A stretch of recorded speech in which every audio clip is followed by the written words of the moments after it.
Hello, welcome to the first video of the channel. My name is Jake Bell Watson, and today we're going to be talking about why the Labour Party was created and who it was created for. So before the Labour Party was even created in 1900, there was no party for the working class. There were two political parties: the Tories, I'm sure you've heard of them, and the Whigs. Now, funnily enough, people ask, why do you call the Conservatives Tories? Because they were literally called the Tory party. That's what they are, the Tories. And they represented the aristocracy. They represented the upper middle class sections of society. Now, who were the Whigs? The Whigs were known as the Liberals.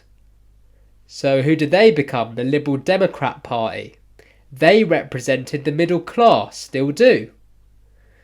They represented the middle class interests in our society. So you have the Tories, who represent the aristocracy, the crown, the upper middle class, the affluent establishment, and then you have the Whigs, who represent the slightly less affluent, but indeed very affluent part of society, the middle class, known as the bourgeois, both in socialist terms, and we're not going to go into this today, are referred as the bourgeois. See, but again, this goes into a lot more detail than we want to cover in this video. So what I want to talk about is the fact that you had two political parties. They represented two different aspects of one society, which was Britain. And mostly they were patriotic in the sense that they believed that by representing their sections, they still believed in the idea of the nation as a whole, in its sovereignty in the nation state. Although when an event called the French Revolution, I think most of you would have heard of that, but it happened a very long time ago, happened, a lot of people on the Whig side actually started to side towards the French Revolution because it was a middle class revolution aimed at unseating the status quo in that country. So the equivalent would be if the Whigs decided we want to take out the Tories. Okay, that's what happened in France. That's what happened, right?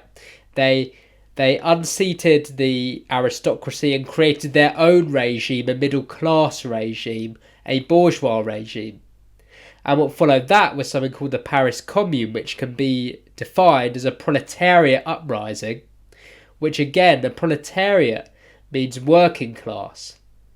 So where were the working class in all of this? Because we've got two parties, but they don't represent working class interests, do they? They don't represent working class people. So where are they in this? They don't seem to exist because they're being used as foot soldiers in wars that we're fighting against different nations in the name of patriotism. But how can patriotism work if the working class themselves don't have any representation, don't have any rights? You know, they have nothing. They have nothing to be happy about. To say, you know what, I'm happy. You know, we've got no rights. The pay's awful. You know, you look at like the Industrial Revolution, it was just basically slavery. But the working class built Britain. They built Britain.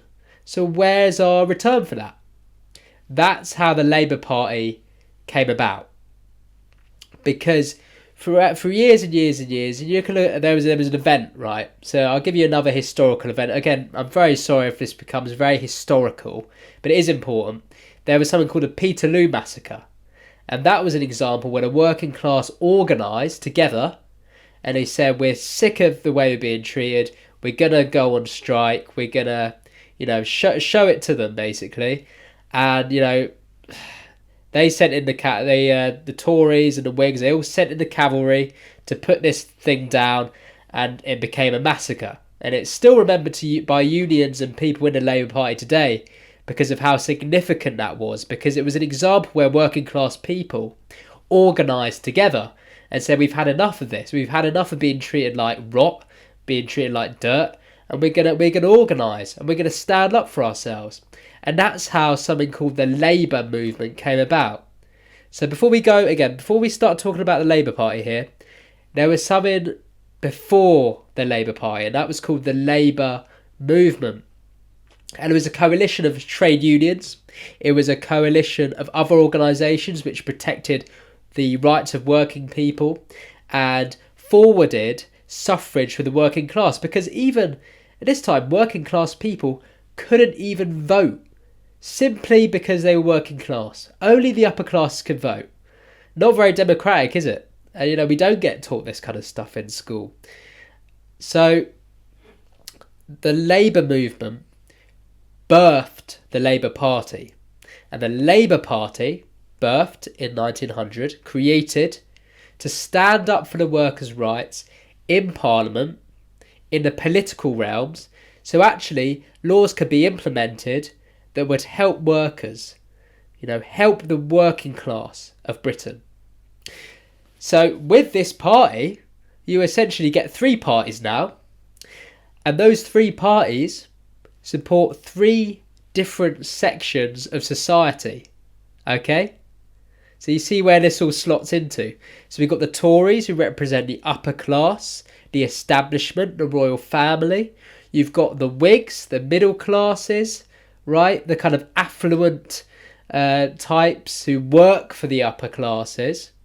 And then you have the Labour Party, operating to represent the voices of the working class. And this isn't the voices of the working class in London or, maybe in another city somewhere else. So this is the working class in every city of Britain, right? England, Wales, Scotland, Ireland at that time, Northern Ireland, right?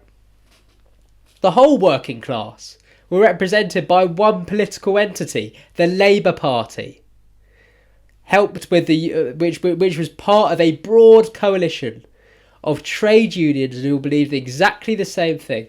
We represent this section of society. Okay?